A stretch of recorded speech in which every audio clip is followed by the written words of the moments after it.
అయినా స్వర్ణని నిన్ననేగా చెక్ చేసి అంతా బానే ఉందని చెప్పారు. మళ్ళీ వీరి పరీక్ష అవసరమా? ఏమంగా ఏమంటావు? నీకు ఏం పర్వాలేదు అనే నమ్మకం ఉంటే అది చేయించు. నమ్మకాలు లేవు.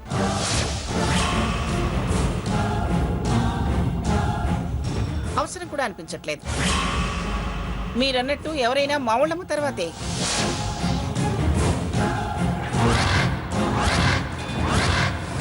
పైగా 10 మంది 10 సార్లు చూస్తే ఎవరి చూపు ఎలా పడుతుందో తెలీదు.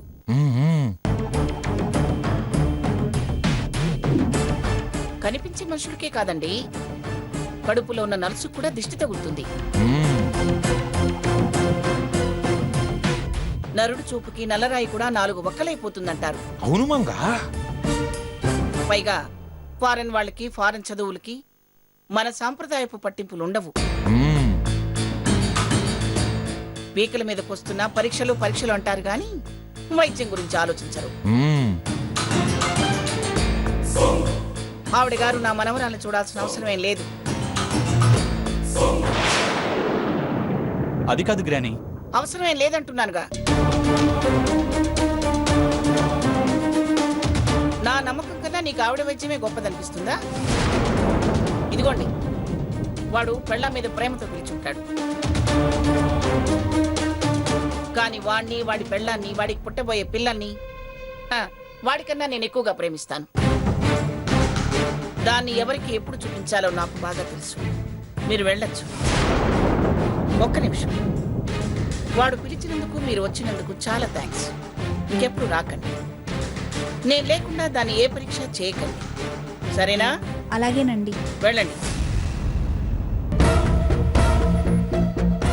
సీతాలు, ఏరా, మీ బాగోగులు చూసుకునేదాన్ని నేనుండగా నువ్వేమిట్రా సొంత పెత్తనాలు కట్టుకుంటున్నావు? నా మీద నమ్మకం లేక దాని మీద ప్రేమ ఎక్కువయ్యా? నమ్మకం లేకే. తాతయ్య తాతయ్య అని అరవటం కాదు, ముందు సమాధానం చెప్పు. ఏదో ఫారిన్ డాక్టర్ కదా అని పిలిపించానంతే. ఫారిన్ వాళ్ళే ఇండియాకు వచ్చి వైద్యం చేయించుకుంటున్నారు. ఫారిన్ లో ఇండియన్ డాక్టర్లకే మంచి పేరుంది. ఫారిన్ అన్న పిచ్చి తప్ప ఏ ఫారిన్ మన ఇండియాకి మించింది కాదు. అర్థం చేసుకో.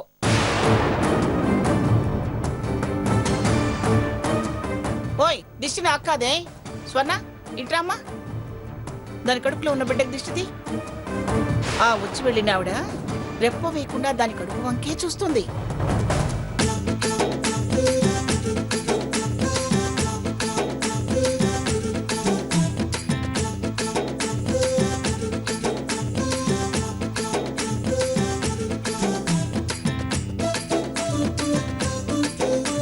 తీసుకెళ్ళు. స్వర్ణ, వెళ్ళమ్మా, వెళ్ళి కాస్త ఫ్రెష్ తీసుకోమ్మా. వెళ్ళు, జాగ్రత్తమ్మా. వెళ్ళమ్మా, వెళ్ళు.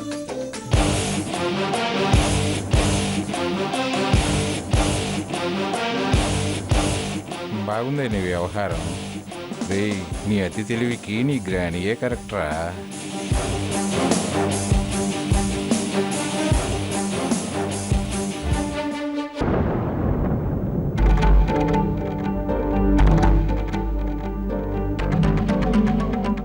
ఎంతసేపు అయిందండి మీరొచ్చి? ఇప్పుడేనండి. ఏంటి అర్జెంటుగా రమ్మని ఫోన్ చేశారు? ఏంటోనండి, దినదిన గండం 100 ఆయుష్లా ఉంది.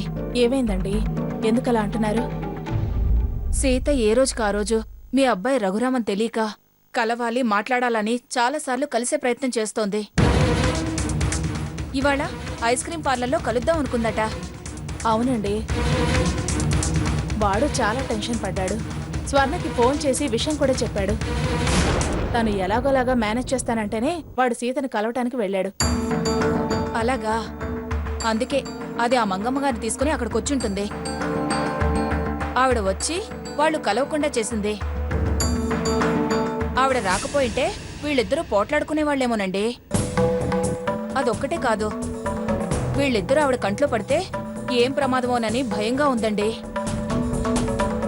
ఏదో విధంగా కాస్తన్న రఘురాం మీద మంచి అభిప్రాయం వచ్చాక కలిస్తేనే బాగుంటుంది.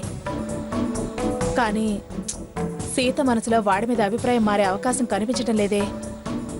ఈలోగా మంగమ్మకి తెలిస్తే విషయం మొదటికొస్తుంది. సీత మారితే చాలండి. ఆ తర్వాత ఆవిడ చేయగలిగిందంటూ ఏమీ లేదు.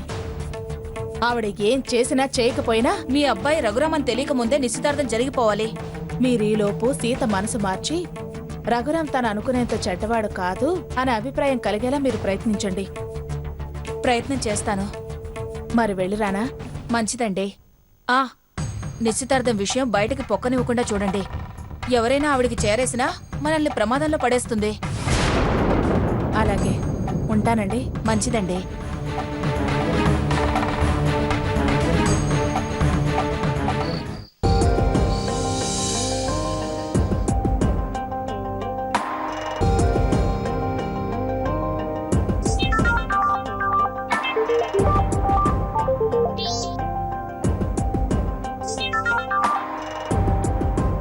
సారీ అండి. అదేంటండి కాల్ చేస్తే హలో అంటారు, మీరేంటి సారీ అంటున్నారు? ఇదేమైనా కొత్త ట్రెండా? ట్రెండు లేదు, స్టైలు లేదు. రండి ట్రీట్ ఇస్తానని మళ్ళీ రాకండి అని మెసేజ్ పెట్టాల్సి వచ్చింది. దానికి సారీ ఎందుకండి? చూడండి, మనసుంది కదా అని ప్రతి చిన్న విషయానికి ఫీల్ అవ్వకూడదు. అలా ఫీల్ అయి మనసుకు ఇబ్బంది కలిగిస్తే అది ఫీల్ అవుతుంది. అది ఒకే ఫీలింగ్కి అలవాటు పడిపోతే ఫేస్లో యాక్టివ్నెస్ తగ్గిపోతుంది. సో దేన్నైనా లైట్గా తీసుకుంటేనే లైఫ్ ఎంజాయ్ చేయగలం. అవును, అసలు నేను ఫీల్ అవుతున్నానని మీతో ఎవరు చెప్పారు? మీలాంటి మంచి మనసున్న వాళ్ళు ఖచ్చితంగా ఫీల్ అవుతారు. నేను ఫీల్ అవ్వకుండా ఉండాలంటే నెక్స్ట్ మనం ఎప్పుడు కలుస్తున్నామో ఖచ్చితంగా చెప్పండి. ఒక్క నిమిషం లైన్లో ఉంటారా? పంచాంగం చూసి చెప్తాను. పంచాంగము?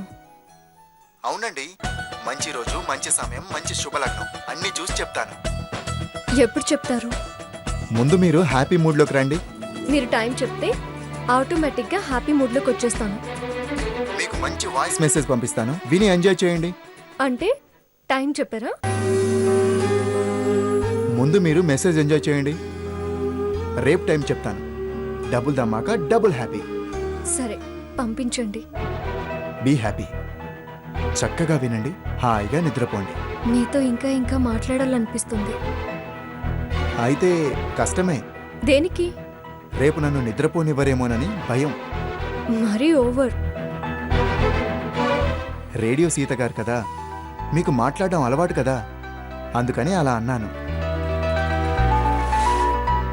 ఏంటి నవ్వారా? ఎలా తెలిసింది? నా మనసు 3G, మీ ఫేస్ అందులో కనిపించింది. మీరు తమాషాగా మాట్లాడతారు. నా పనులు తమాషాగానే ఉంటాయి. సరే, అవన్నీ ఎందుకులేండి. ఇప్పుడు మెయిల్ పంపిస్తున్నాను, ఎంజాయ్ చేయండి. Good night. Good night.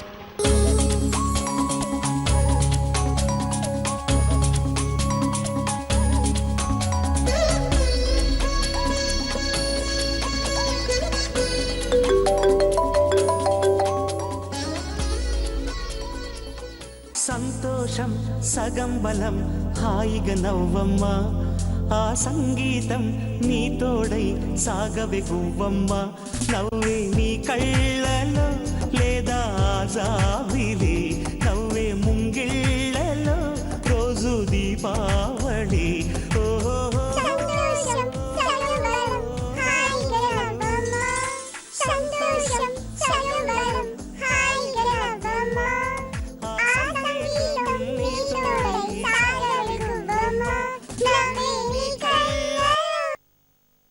మీకు చాలా ఎక్కువైంది. కాదు కాదు, మీ హ్యాపీనే నా హ్యాపీ.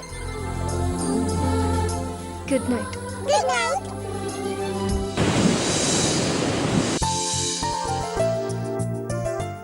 అమ్మా స్వర్ణ, సాకేతను కూడా రమ్మనమ్మా టిఫిన్కి. అలాగే తాతయ్య.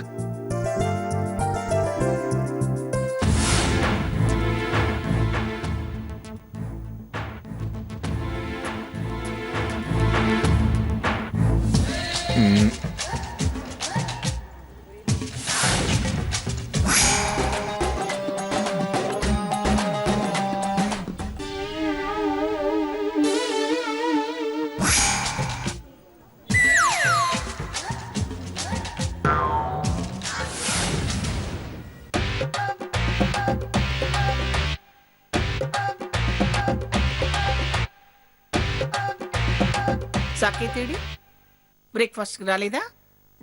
స్వర్ణ పిలవటానికి వెళ్ళింది.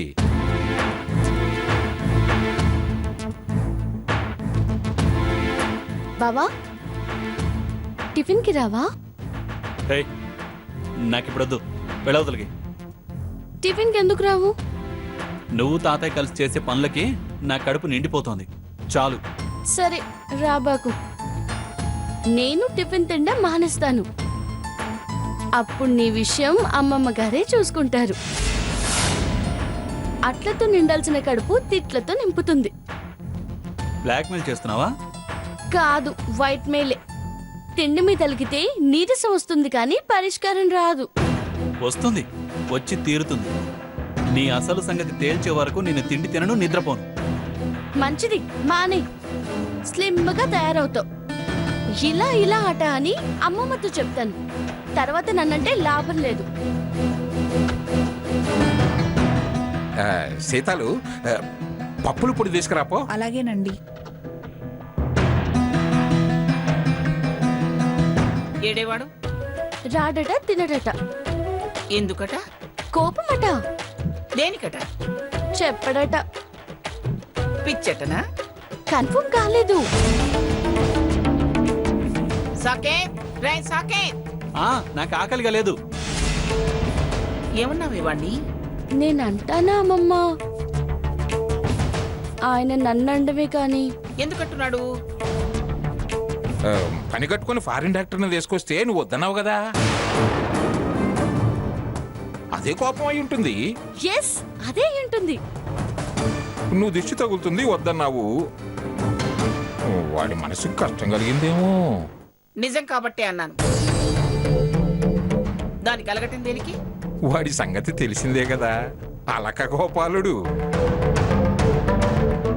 అమ్మా స్వర్ణ, నువ్వే తీసుకెళ్ళి తినిపించు. రావడానికి మొహం చెల్లలేదేమో. వెళ్ళు, గదికే తీసుకెళ్ళి అలిగిన వేడనే చూడాలి అని పాటేదైనా పాడి తినిపించు. అలాగే అమ్మమ్మా, ఆ పాట నాకొచ్చు. అలిగిన వేళనే చూడాలి గోకుల కృష్ణుని అందాలు.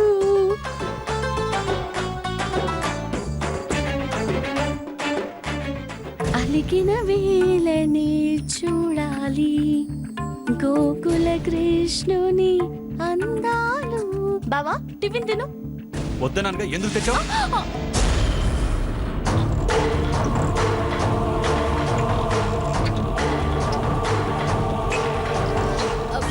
ప్లీజ్ బావా.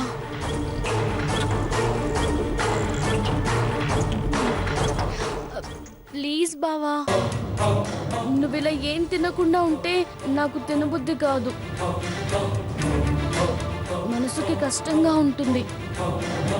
నువ్వు మానేస్తే అమ్మమ్మ గారు మానేస్తారు, అమ్మమ్మ గారు మానేస్తే తాతయ్య గారు మానేస్తారు. నువ్వు ఇలా ఏం తినకుండా ఉంటే నాకు తినబుద్ధి కాదు.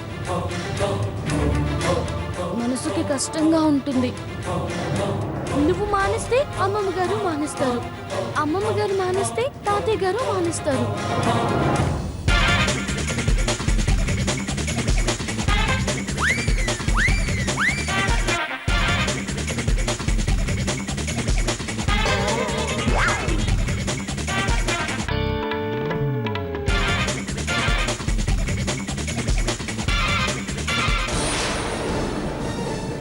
నీ ఒక్కడి కోసం కింటిల్లి పాది పస్తులుంటారు. పెద్దవాళ్ళ ఆకలి ఉసురు తగిలితే వంశాంకురం విలవిల్లాడిపోతుంది. ఏమిట్రా? ఏమిటిదంతా? రోజు రోజుకి దగ్గర అవ్వాల్సింది పోయి ఈ పిల్ల పోరేమిట్రా? నలుగురు చూపులు పడితే నలుసుకు మంచిది కాదని అనుభవంతో చెప్పాను. అర్థం కాలేదా నీకు? రా ముందురా. ఎందుకురా దాని మనసు అనవసరంగా బాధ పెడతావు? రారా. వద్దంటున్నానుగా గ్రాని, ఎందుకు బలవంతం చేస్తావు? నువ్వు వద్దంటానికి కారణం నాకు తెలుసురా. పోరా, పోయి ఆ ఫారెన్ డాక్టర్ని తీసుకురా. టెస్ట్ చేయించు, ఆవిడతోనే పురుడు పోయించు. నువ్వే సీమంతాలు బారసాలలు అన్నీ చేయించు. అన్ని నీ ఇష్ట ప్రకారమే చేయించుకో. నేను తాతయ్య మా దారి మేము చూసుకుంటాం. కాదు తప్పంటే కాదు కుదరదు అని నువ్వంటుంటే మేమెందుకురా అడ్డం? అనడం అలగడం దాన్ని ఏడిపించడం నా కళ్ళ ముందు జరిగితే నేను భరించలేనురా. నేను మేలు తెలుస్తుంటే అది నీకు కీడనిపిస్తుందంటే నా మీద ప్రేమ నా మాట మీద గౌరవం నీకు లేనట్టేగా, నాకు విలువ లేనట్టేగా. ఉండరా, అలాగే ఉండు. నువ్వు నీ ఇష్ట ప్రకారమే ఉండు. నీకు నచ్చినట్టే బతకరా. ఏమండి ఏమండి, తిన్నది చాలు, రండి. వస్తున్నా రండి త్వరగా. వస్తున్నా.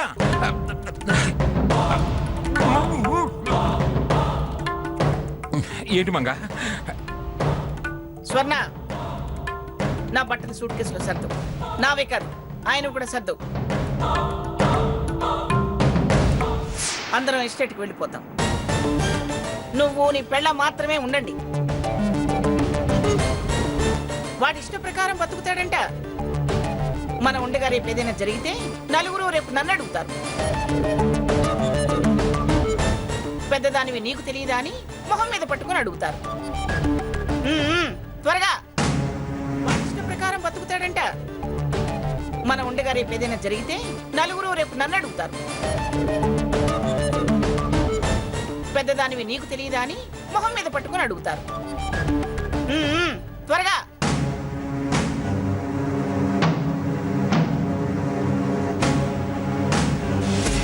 సరే, తింటాను.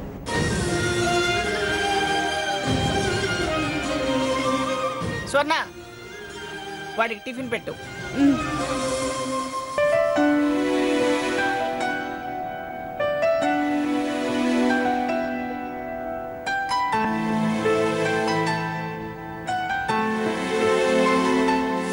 బావా, అలికిన వేళనే చూడాలి గోకుల కృష్ణుని అందాలు.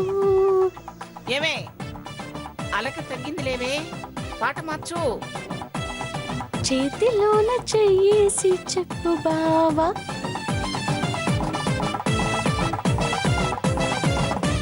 నన్ను వీడని తిను బావా, జతనేనని.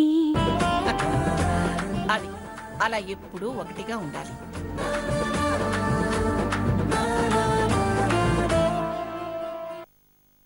వీళ్ళు కసుపుసులాడకుండా ఉండడానికి ఏమన్నా చేయిస్తే బాగుంటుంది. ఏమండి, ఓసారి పంతులు గారికి ఫోన్ చేయండి. నేను చెయ్యటం వినటం మర్చిపోవటం మరోటి చేయటం నేను ఎందుకు? చేస్తాను, మీరు ఆపండి. చేసుకో. చెప్పండి పంతులు గారు. అమ్మా, ఇవాళ ఏకాదశి, పైగా సోమవారం.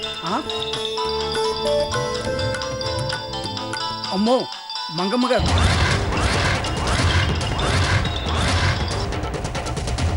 హలో అమ్మా, నమస్కారం అమ్మా, చెప్పండి. నమస్కారం. ఎక్కడున్నారు? ఇక్కడేనమ్మా, మీ వియ్యాల వారింట్లో.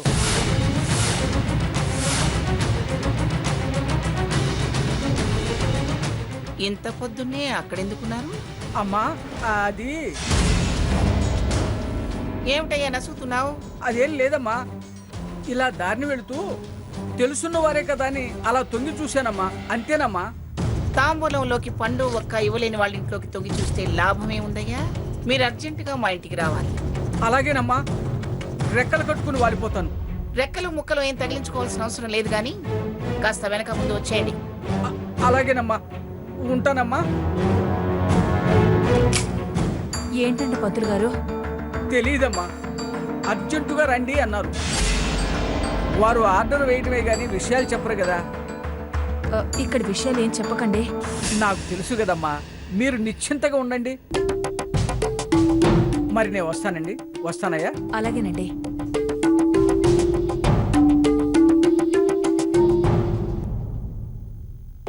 పంతులు తడబడ్డాడు అంటే ఏదో ఉంది.